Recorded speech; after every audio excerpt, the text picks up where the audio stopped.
Assalamualaikum warahmatullahi wabarakatuh. Yang terhormat Bapak Gufron Abdullah selaku dosen pembimbing untuk mata kuliah landasan kependidikan. Yang terhormat dan yang berbahagia rekan-rekan S2 Manajemen Pendidikan Universitas PGRI Semarang. Baiklah, pada kesempatan kali ini kami dari kelompok 8 akan menampilkan hasil kerja kelompok kami mengenai aliran-aliran pendidikan yang merupakan subbab dari materi landasan kependidikan. Kami kelompok 8 di sini, saya Desi Purlianti sebagai moderator, dan nanti ada presentator yang akan disampaikan oleh Rofin Maulina dan juga Tuti Irawati. Baiklah, untuk kesempatan kali ini akan kami bagi menjadi 2 termin, yaitu yang pertama pemaparan, yang kedua sesi tanya jawab. Selanjutnya akan dipaparkan oleh Ibu Rofin Maulina sebagai presentator pertama. Kepada Ibu Rofin dipersilakan. Terima kasih Ibu Desi Purlianti atas kesempatan yang diberikan. Assalamualaikum warahmatullahi wabarakatuh. Yang terhormat Bapak Dr. Gufron Abdullah MPD selaku dosen mata kuliah landasan kependidikan, para sahabatku, Bapak Ibu mahasiswa Pasca Sarjana UPGRIS tahun 2020 kelas 1C Jepara yang saya hormati pula dan juga saya banggakan. Pada kesempatan kali ini, perkenankanlah saya, Rofin Maulina dari kelompok 8, akan memaparkan pembahasan tentang aliran-aliran pendidikan.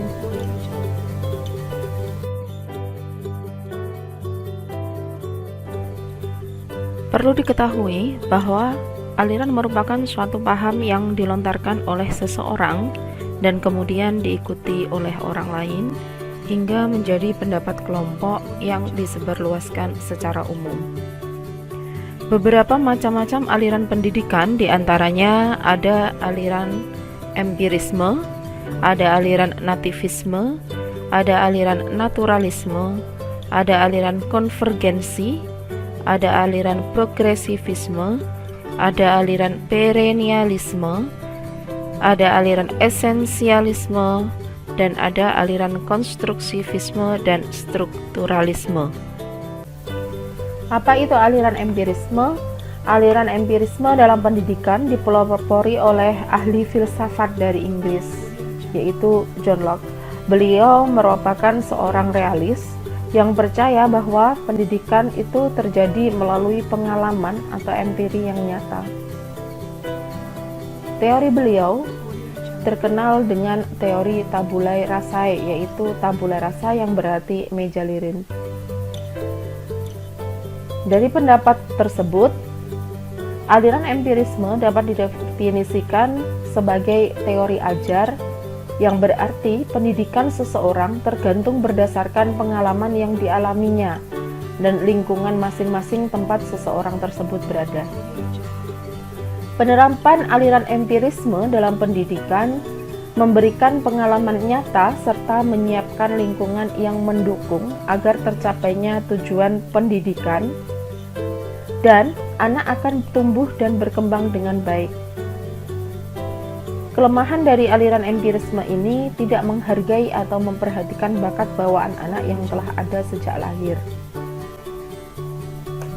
Aliran yang kedua adalah aliran nativisme. Schopenhauer, seorang filsuf asal Jerman, berpendapat bahwa bayi terlahir dengan pembawaan baik maupun buruk. Maka, hasil akhir dari sebuah proses pendidikan ditentukan oleh pembawaan yang sudah dibawa sejak lahir, dan lingkungan tidak akan mempengaruhi perkembangan anak. Nah, bagi aliran ini, lingkungan tidak akan memberikan arti sebab lingkungan tidak akan berdaya dalam mempengaruhi perkembangan anak. Penerapan aliran nativisme ini dalam pendidikan Pendidikan harus menyesuaikan dengan bakat anak, di mana bakat anak di sini bukan hanya untuk anak-anak yang menguasai ilmu pasti atau alam, atau cerdas secara intelektual, tetapi bakat anak juga untuk anak-anak yang berbakat seni dan sosial, yang cerdas secara emosional, cerdas sosial, cerdas religi, cerdas spiritual. Kelemahan atau kekurangan dari aliran nativisme ini tidak menghargai atau memperhatikan pengalaman atau ajaran yang diberikan oleh pendidik. Aliran yang ketiga yaitu aliran naturalisme. Francis J.J. Rousseau berpendapat bahwa semua anak yang baru dilahirkan mempunyai pembawaan baik. Pembawaan baik anak akan menjadi rusak karena dipengaruhi oleh lingkungan.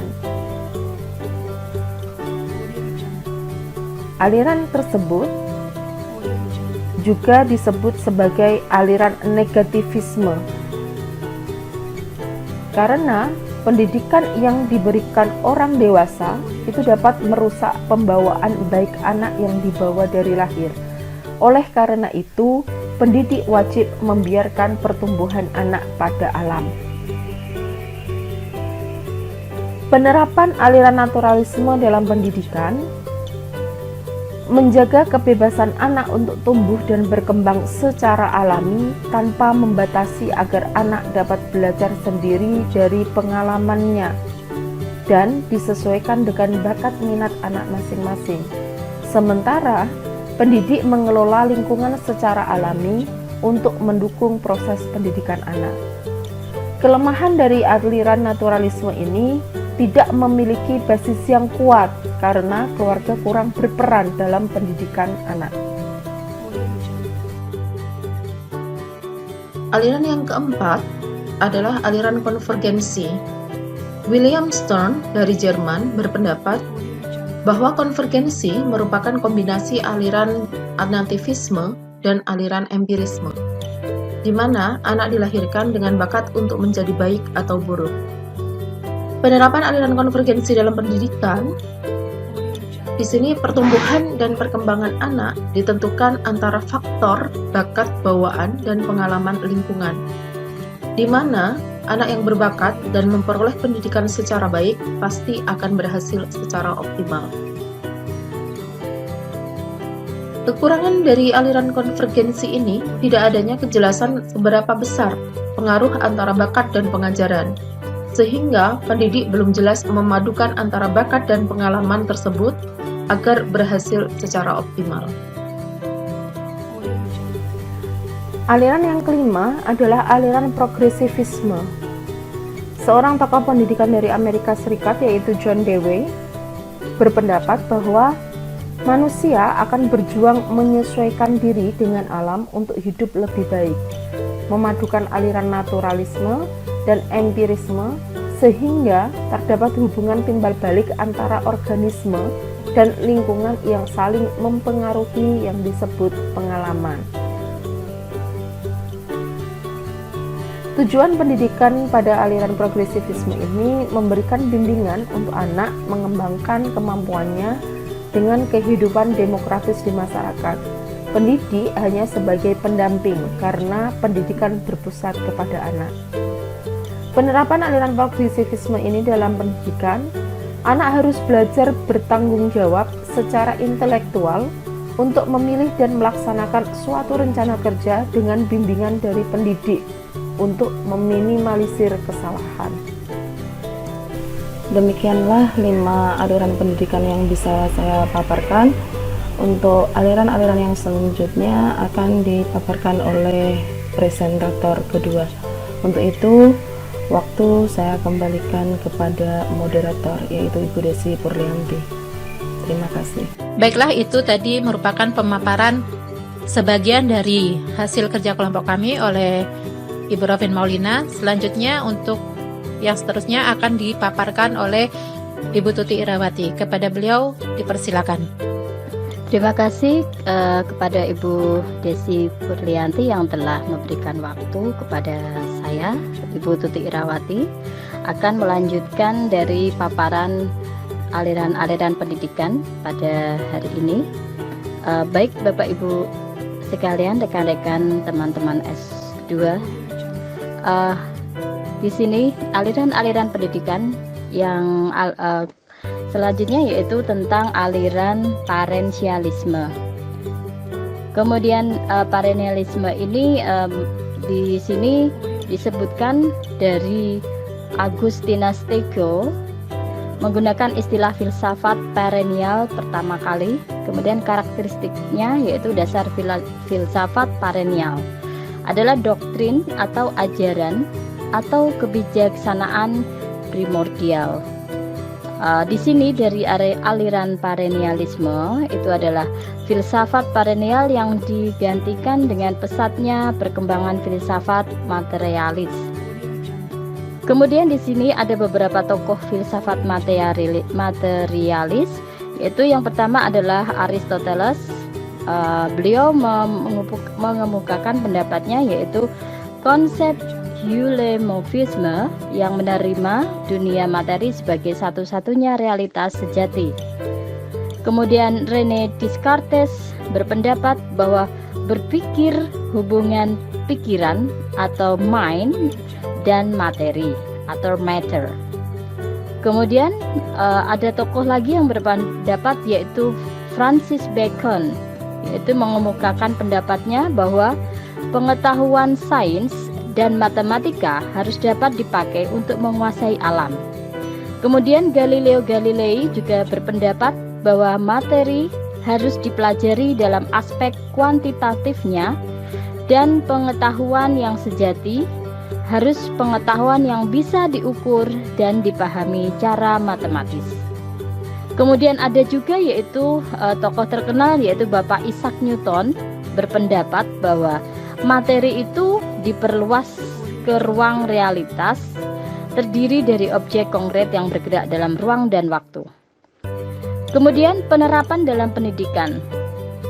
Di sini disebutkan bahwa pendidikan anak harus dipandang secara keseluruhan sesuai dengan hakikat anak sebagai manusia seutuhnya, sehingga dalam pendidikan harus ditumbuh kembangkan keseimbangan antara manusia yang berbudaya dan harmonis dengan memadukan pendidikan jasmani, pendidikan moral, agama, karakter, dan pendidikan intelektual.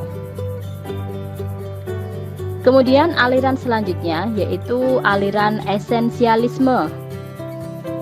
Pada slide yang ke-9 di situ disebutkan bahwa aliran esensialisme adalah perpaduan filsafat idealisme dengan realisme secara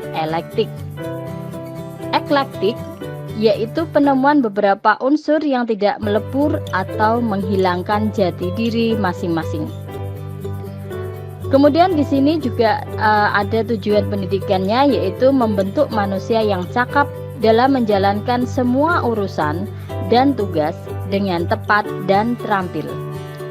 Kemudian prinsip-prinsip utama pendidikan yaitu prinsip pendidikan sebagai konservasi kultural, prinsip penyesuaian terhadap hukum alam, prinsip demokrasi, prinsip dalam belajar, dan prinsip tentang kurikulum.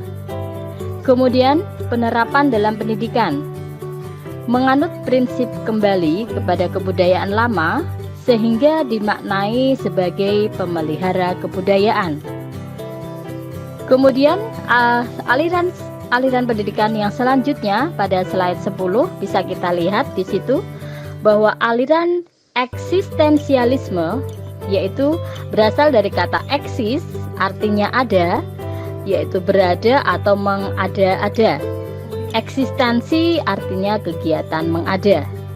Jadi eksistensialisme adalah pandangan yang menuntut bahwa eksistensi bukan objek pemikiran abstrak atau pengalaman kognitif, melainkan pengalaman langsung.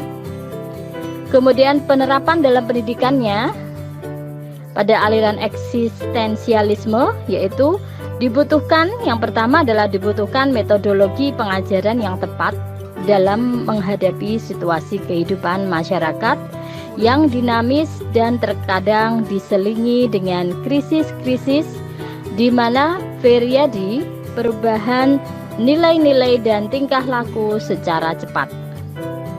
Metodologi tersebut, yang kedua, metodologi harus mencakup pengajaran, apresiasi, pembiasaan, dan pemecahan masalah agar mampu mengembangkan kreativitas anak sehingga dapat mencapai penemuan baru atau inovasi melalui eksplorasi dan eksperimen tentang dunia dan sekitarnya.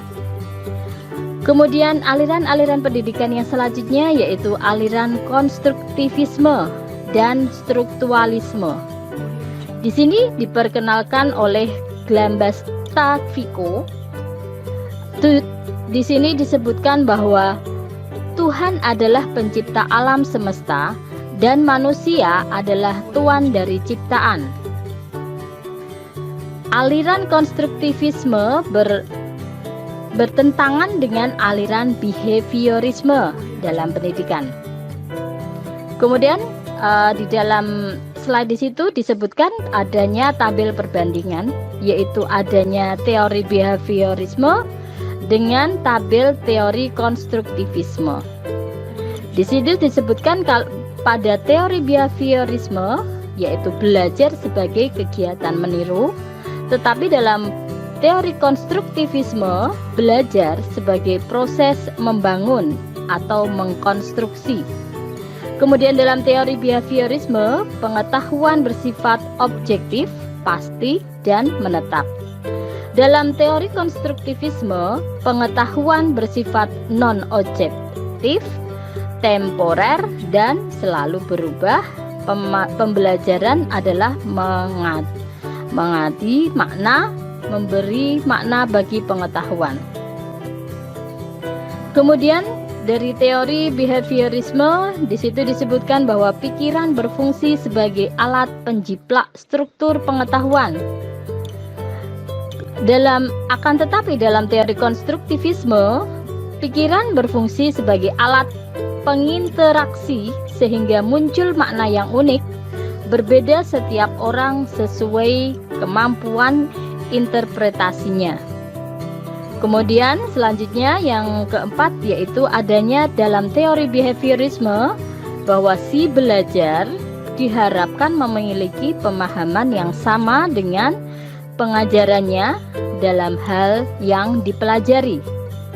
Namun dalam teori konstruktivisme, si belajar boleh memiliki pemahaman yang berbeda dari pengajarannya tentang hal yang dipelajari. Kemudian di sini pada aliran konstruktivisme dan strukturalisme itu dikembangkan oleh beberapa ahli membentuk filsafat strukturalisme. Ada beberapa tokoh yang mengembang filsafat strukturalisme. Yaitu tokoh yang pertama adalah Jean Piaget. Teori di situ yang diungkapkan adalah teori struktur kognitif yang mempelajari asal-usul dan pertumbuhan kognitif dari masa anak-anak hingga dewasa. Penerapannya dalam pembelajaran, guru perlu menyediakan materi dan situasi yang sesuai dengan tingkat perkembangan anak. Kemudian ada tokoh selanjutnya yaitu Chomsky.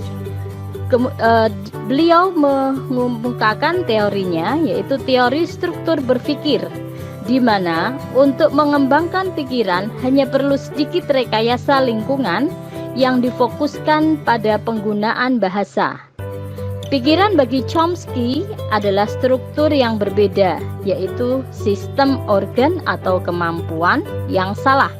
Salah satunya adalah kemampuan menggunakan bahasa, di mana pemakaian bahasa membukakan perspektif yang baik dalam pengkajian mental atau pemikiran manusia. Kemudian Lawrence Kohlberg menyebutkan bahwa teori struktur perkembangan moral dengan tahapan. Yang pertama, moral prakonvensional, orientasi untuk berperilaku baik agar terhindar dari hukuman, dan sesuatu yang baik adalah apa yang sesuai dengan kepentingan atau kemauan anak.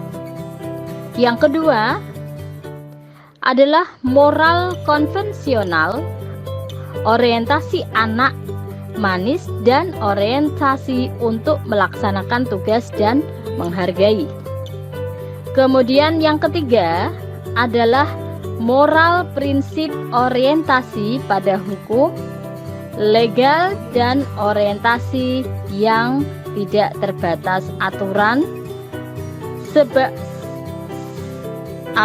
sosial, namun pada prinsip universal dan kata hati.